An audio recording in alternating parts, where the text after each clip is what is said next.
I wasn't born careless. I was born curious, open-hearted, radiant, alive. But I learned that warmth made me a target. If I smiled too wide, they mocked it. If I cried too freely, they punished it. If I cared too deeply, they called it weakness. So, I didn't stop being warm. I just stopped showing it. I built walls around my tenderness not because I hated the world, but because I couldn't afford to let it wound me again. They didn't teach me how to feel.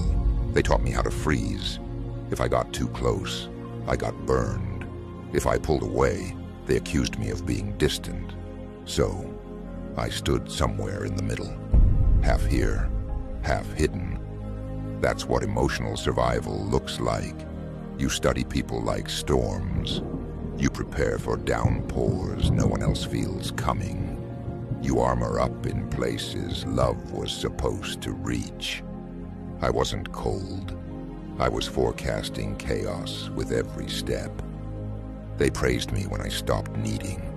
They clapped when I stopped crying. They admired how strong I was, not knowing that strength was just silence in a prettier costume.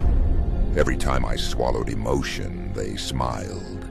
Every time I flinched and didn't react, they called it maturity.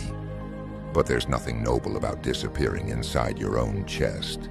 There's nothing brave about silence born of fear. That wasn't strength. It was emotional exile wrapped in applause.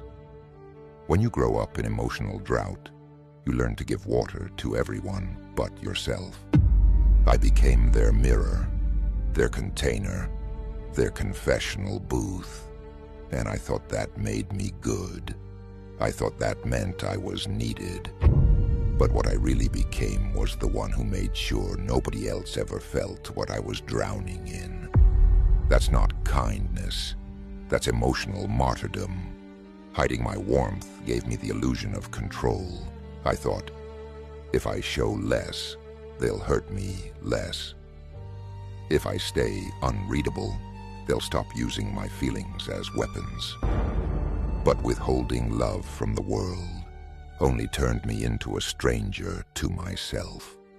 The heart I locked away didn't stay quiet. It grew heavy. It grew sharp. It grew tired of pretending not to care. And eventually, it began to rebel. It wasn't dramatic. It didn't explode. It happened slowly, in a moment of stillness, when someone asked how I was, and I couldn't lie. The words didn't even come out, but the silence said everything. I saw the mask I had worn for years, and I didn't recognize the face underneath. It wasn't cold. It wasn't bitter. It was just tired of pretending. My warmth never left me. It waited. It survived beneath armor that was never mine to carry. It softened in secret, aching to touch the world again. But this time, on my terms. Not to be consumed, not to be erased, not to make others comfortable. I returned to it like a lost language, one only I could translate, and it burned, not to destroy, but to illuminate everything I had buried just to be accepted. I didn't become distant by accident. I became distant to protect what little of me was left. I became unreadable because being understood had always come at a price. I learned that if you want people to leave you alone, you don't scream. You go quiet. You dim your light. You withdraw your warmth.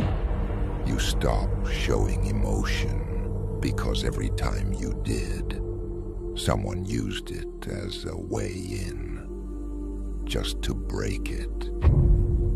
Now I choose when to offer my warmth, Now I decide who is allowed to feel the fire of my presence.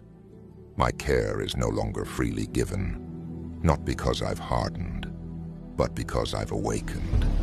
What once was used carelessly now stands behind sacred thresholds. What once was wide open now burns with intention. This is what protection looks like when it's born from wisdom, not fear. I never set out to build armor. I only wanted to be safe in my softness. I only wanted my tenderness to be met with grace. But the world didn't come gently. So I adapted. I withdrew. I shaped myself into something untouchable. But now, I'm not unreachable. I'm not frozen. I've simply refined my fire. My warmth still lives, not for their comfort, but as proof of my rebirth. And I will never again explain why I learned to protect the very thing no one else thought to protect for me.